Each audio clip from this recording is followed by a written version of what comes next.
Live from the Bob Levy Broadcast Center, overlooking the Toms River, it's time to get up, get out, do something. Wake up with Jeremy Grunin. Be a part of the show, 732-505-1160. News Talk Radio WOBM AM 1160 and 1310. Listen online at WOBMAM.com. Hey, welcome back. Wake up with Jeremy Grunin, 6:09, Friday, October 21st, 67 degrees, getting up to 73 degrees and raining today. WOBM AM 1160 and 1310. News Talk Radio, streaming live on the radio pop app and WOBMAM.com. 732-505-1160. Join the conversation. We are now joined in studio by Hooper Avenue Elementary School Principal Mike Citta. Good morning, sir. Good morning, Jeremy. Thank you so much for having us here today. Listen, I really didn't have a choice because Tara said I had to have you, so here you are. All right. I'm joking. Listen, why don't you give us kind of an overview of Hooper Avenue Elementary School? Tell us about it and, sell it to me in a minute or two. It's easy to sell. I mean, you've been there yourself. You've come and supported some of the projects that we were doing here at Hooper Avenue. But Hooper Avenue is a strong family-centered community full of about approximately 750 students. All of which are excited, glistening-eyed every day to come to school, to a habitat that's full of wonderful, primed teachers that are ready to inspire our children on a daily basis. And it's my pleasure and my honor to be a part of that every day. Right. It's cool, too. So I imagine every one of the kids ends up in Intermediate East, right? Like it's do you filter it to multiple schools? We do. Across the street at Hooper Avenue, some of our kids go to Intermediate North, and we do have occasionally a couple Intermediate South students as well. Really? Yeah. That's wild, isn't it? I mean, it's literally in the same parking lot. Yep. Right? And, just separated by a bubble and a soccer field. I mean, that's pretty much and it. Ricketts Way. Yeah, absolutely. Yeah. But it's definitely a cool school, and you're doing some cool things there. So how long have you been there? This is my 7th year at Hooper Avenue. Okay, as the principal. What were you doing before that? Before that, I was assistant superintendent at Toms River Schools. Oh, you were? I was. We'll leave that alone. Because I was going to ask who the superintendent was, but we're going to move along. I'm thinking of the Pine Belt Arena. I don't even know why that happens. So why don't you tell me before that, what'd you do before you got into the assistant superintendent gig? Yeah, before that, professionally, I was working at High School North. I was assistant principal there, and before that, I taught history to the students there for many years. Wait a second. You don't look like you're 62. I mean, Yeah. how old are you? It's been a long time, though. I age well, Jeremy. Yeah, come on now. No, that sounds like a 30-year career. Right. Well, hey, it's been about 17 so far for me. Okay. All right, so you've made the rounds in 17 years. I have. So do you have how did you decide you wanted to get into education?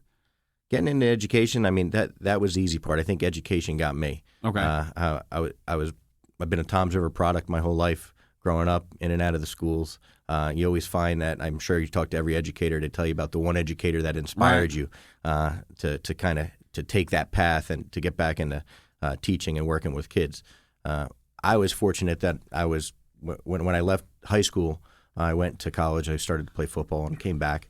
And some of the coaches that I coached with at High School North gave me an opportunity to be an assistant coach, right? Where I fell in love with that kind of interaction and taking the other step. So for a time point, I felt like I never left high school because I think I was there from 1990 all the way to 2005, right?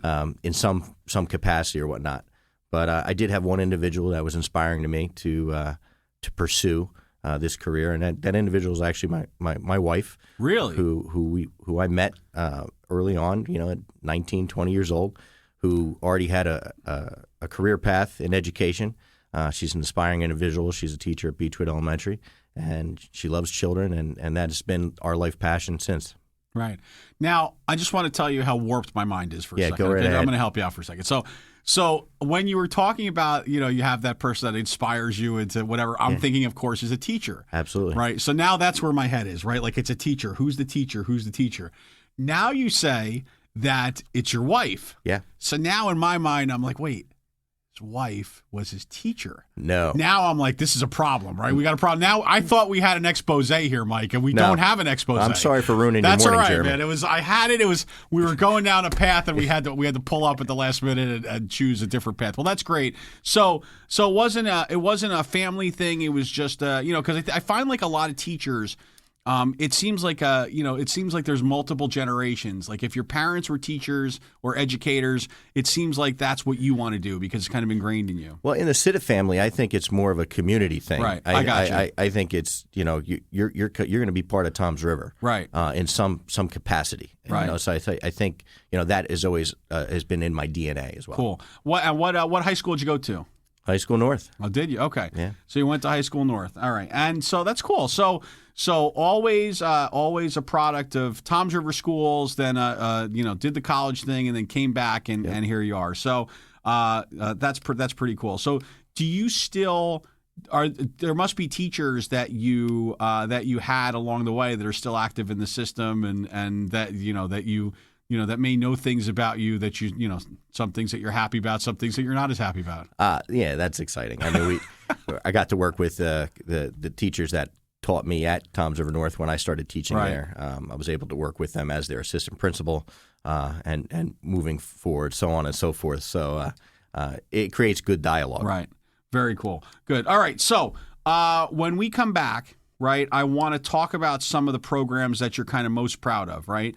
Like what you're doing at Hooper Avenue that you think really kind of differentiates it, and really takes advantage of the fact that you have such an engaged student body, right? And how you keep them excited and interested day to day. Is that cool? That's great, but before you kick me off, okay. No, you woke me up early, and I didn't get a chance to say happy birthday to my son Michael, who was still sleeping. So I'm going to say happy birthday now. Happy birthday, pal. Very nice, good. Happy birthday, Michael. And Dad, he has a really, really huge, expensive gift to bring you when he comes home. Right? Oh, absolutely. More with Mike Citta. Wake up with Jeremy Grunin after this. Stay tuned for Preferred Company with Joel Markell and Marianne Levy at 8. Wake Up with Jeremy Grunin continues next. News Talk Radio WOBM AM 1160 and 1310. Hey, welcome back. Wake Up with Jeremy Grunin, 619. We're here with Mike Citta, principal, Hooper Avenue Elementary School. Mike, you're very like subdued and very like laid back, right? Is that always, or is that your radio persona? I know. I think it must be my radio personality. Really, because you're not normally like that. No, I'm a big kid. Oh well, listen, that's so. Oh, so you're on good behavior here because you don't want it to go horribly wrong. No, I got it. Okay, good. I got it now. All right. So why don't you tell me? I know you have some things coming up, some things that you wanted to kind of shout from the top of the mountain about. So let's start with like some of the things that are coming up. Like, tell me about the Harvest Festival. What do you have there? Yeah, actually tomorrow at Hooper Avenue Elementary, our PTO has put together a Harvest Festival to bring out the children, the families, and people in the community come out, just have a good fall spirited day. Hay rides, pony rides, petting zoo, pumpkin patch type of activity coming up. Really? Yeah. And that's from 12 to 3 tomorrow, right? 12 to 3. I know. It's in my calendar because I have Dara's calendar. And you're going to go on the pony rides. Yeah, absolutely. Me and ponies, we do really well together. All right, so cool. So Harvard, I got to tell you, I don't remember when I went to Cedar Grove Elementary School, I don't remember like the PTO putting on like festivals on like days that, on non-school days. Is that like a relatively new phenomenon or not? Or is it?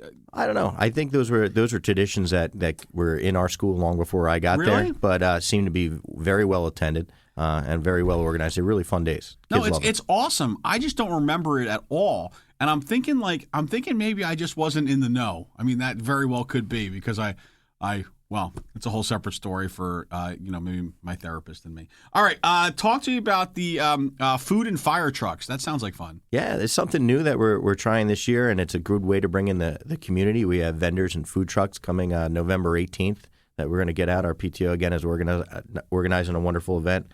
We were able to reach out to some local fire companies to help us with a fire pit and some more action for our children at night. S'mores. Oh, S'mores. You were like a fire pit and some more. I'm like, some more what? Some more fire pits? Some more marshmallows. Gotcha.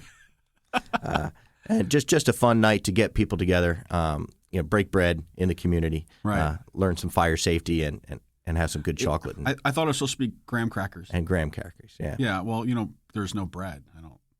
Well, at the food trucks there are. Oh, there are? Yeah. Oh, that's right. There's food trucks, too. There's food trucks, too. So you eat regular food, and then you take the stick and do the s'mores thing. Absolutely. Right. In that order. And wear a shirt that you don't value too much with s'mores, because that's a sloppy experience. But that sounds like a ton of fun. And then I know one of the things that you're most proud of is your veterans program, which is coming up, right? Yeah, November 15th, because Veterans Day is falling on our break this year. We invite annually between 60 and 70 veterans, active and active military and service people to our building, and immerse them into our children, into our classroom. Spend the day. They bring demonstrations. They bring vehicles, and they have real conversations with our students. And our students get to see firsthand real heroes, and they have some really good, valuable conversations with them. Right. And is that something that like the Joint Base helps you out with? I mean, I know that the Lakehurst Historical Society, or who do you work with on that? Well, I have two teachers that run the point on that. Mrs. Karen Husenica and Doug Heinowski do an amazing job of organizing and reaching out to all branches and run through the VW as well as the Joint Bases, and they try to grab all the resources. Last year, we had MacArthur's office come down and represent as well. So it's really exciting. Tom MacArthur, the congressman, yes, congressman, not yes. Douglas. No, not he's, that Matiller. He's not going to return. No. Okay. So that's sorry. You're like, what? Why is he telling these jokes? They're not any good. You're good. No. So I was a history teacher. Get it? Well, no. Listen, that's all I have history-wise. There's nothing left. You've just seen my whole arsenal. It's just been unfurled there for you. So, well, that sounds great, and it's again very, very cool that we have the largest veterans population in the country here in Ocean County. And so what a great resource to be able to tap into to help kind of teach our kids about history. It's so important. It really is. And as the generations go on, we still have active World War II veterans that come and participate, and we so enjoy their company and their stories. The stuff that they're still connecting to second graders, first graders in the classroom, and to see the smile on the kids' faces and the engagement in the veterans' faces. Right. It's very motivating. That is awesome. So I think that so it's that kind of next level learning, which is really, really impactful, because again, it's one thing to learn out of a book and talk about the war, right? And say, oh well, look, here's a picture of a tank, and here's a movie, right? And that's great, and that's certainly an important way to teach. But when you can actually bring in a veteran who can give you firsthand experiences, talk to you about what life was like back then, and it makes it so much more real for the kids. And so that's a perfect segue into the other program we want to talk about, which is the Inspire Lab, right? So why don't you tell us a little about what you have going on there? Oh, well, hold on. I'm sorry. You know what? Now it's like the ultimate teaser, because I just got the 1 minute warning. Okay. And I know you have so much to say about the Inspire Lab. Absolutely. There's no chance we're going to fit that in 1 minute. Not a way. So instead, let's talk about Mikey's birthday gift and what you got him. All right. I mean, you want to. Well, he's not allowed to open that until we get home. Oh, okay. Is that the deal? Absolutely. I'm not there. No. It's off limits, pal. How I'm sorry. old is he? 14 today. Oh, okay. So so we're getting into bigger. So this is like the bigger gifts. I don't even know what. I have a 15-year-old. I mean, the only thing that I can get him that he's even remotely interested in is like if it's a new iPad, computer, phone. I don't know. He told me Apple Watch. He told me last night he wanted no attention on himself. So that was very nice. Yeah. So I think just a quick ride to Chuck E. Cheese and we should be okay today. Chuck E. Cheese. That's nice. Okay. Wake up with Jeremy Grunin. We're talking Inspire Lab. Chuck E. Cheese for his 14-year-old, I'm sure. Inspire Lab. We're talking Hooper Avenue Elementary School. Oh, boy. Wake up with Jeremy Grunin. Listen up to the news, and then we'll be right back.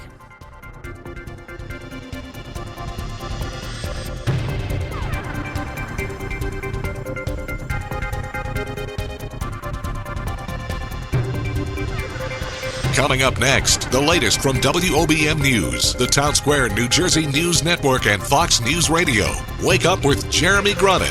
News Talk Radio, WOBM AM 1160 and 1310. Live from Town Square Towers, at the heart of the Jersey Shore. Wake up with Jeremy Grunin. Get up, get out, do something. Join the conversation, 732-505-1160. News Talk Radio WOBM AM 1160 and 1310. Listen online at WOBMAM.com. Hey, welcome back. Wake Up with Jeremy Grunin. 6:35 Friday, October 21st. 67 degrees, getting up to 73 today. Only a 90% chance of rain, so, do what you want with that. WOBMAM 1160 and 1310. News Talk Radio. Streaming live on the Radio Pup app at WOBMAM.com. 732-505-1160 to join the conversation. We are joined in studio by Mike Citta. He is the principal at Hooper Avenue Elementary School. So we teased it in a very sloppy way because I actually had you start talking about it. Then I was like, no, stop. Right. So now let's get into it. The Inspire Lab. What is this all about? This is sounds like an exciting thing going on at Hooper Avenue.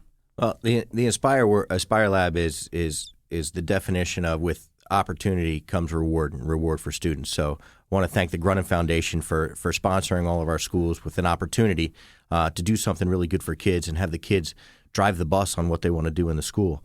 Our Inspire Lab is an acronym that stands for Implementing New STEAM Practices in Real-Time Experiments. So Makerspace is the real buzzword in education today. We just had our Maker Fest in Toms River Schools this past weekend, and we've created with our grant money a platform and a place for our children and our teachers to inspire each other with engineering practices, with science practices, with art practices, and created the room and the space to do that.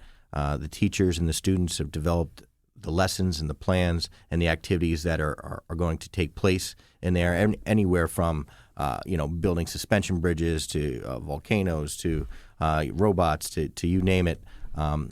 But what makes our lab unique and different, I think, is our children had a great experience in fifth grade. The students last couple of years have gotten to go to High School East to Channel 21 and work in the news segment for the High School East kids, and they would work with them, and they so loved getting behind the cameras and the microphones and doing those sort of things. So we brought that into our Inspire Lab, and we now have a video production unit. We're having a Hooper Primary News that's in development. The students and the staff are working on that, teaching themselves how to edit and produce and do some of that stuff with the technology. And we're excited to see where it goes. That's awesome. That's awesome. Now, I notice in your acronym, I guess you hyphenated real time. Yeah, well, it's a stretch. A little bit of creative license there because the Inspirity Lab doesn't sound nearly as good, right? No, it's true. Right. I was just curious. It was an interesting move there, but that's very cool. Sounds like a great project, and we're happy to have been able to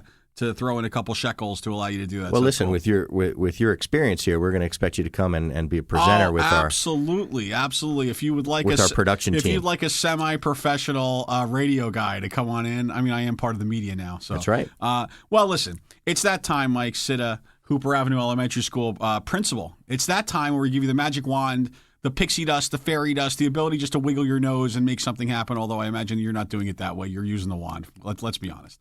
What are you going to do to make an impact on the world with that wand, Mike? Listen, if we had that magic wand and we could sprinkle whatever dust you want all over the community, in our eyes, it would be, let's take the fear and anxiety out of our youth and out of our children. There's so many things going on that are stresses on them in society nowadays. And if we can find a place to eliminate that so we can foster a loving and nurturing and educational environment for them where they can flourish, I really think that the next generation is going to be something extremely special. That's awesome. That was warm and touching. Yes, thank you. That was nice. You got that whole you're really going for the big teddy bear look. The big teddy bear thing. Is that your thing? No fat jokes. No, listen. Really, me with a fat joke? Hello. Hi, nice to meet you, Pot. I'm Kettle. Mike, any closing words? Anything you wanted to kind of wrap up with as we hit the home stretch here? As we have our last 2 minutes. Listen, just want to thank the opportunity for being on today, and that wouldn't be without the support of an exciting place to go to work every day with our teachers, our staff, my secretaries. The entire school community. It really is, and again, you've been there. It's a special place to be, and wake up with a smile on your face every day. Right.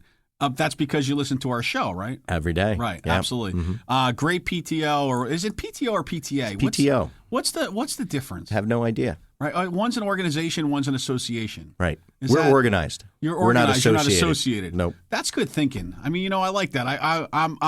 I'm not sure I understand the whole inspire and spurty thing, but the PTO was a nice choice. Good. Mike Citta, principal, Hooper Avenue Elementary School. Thank you so much for spending some time with us. Happy birthday to your son. I hope he enjoys Chuck E. Cheese, and please just keep him a safe distance from the rat, okay? You got it. Thank you. All right, cool. Wake up with Jeremy Grunin. Back with more after this.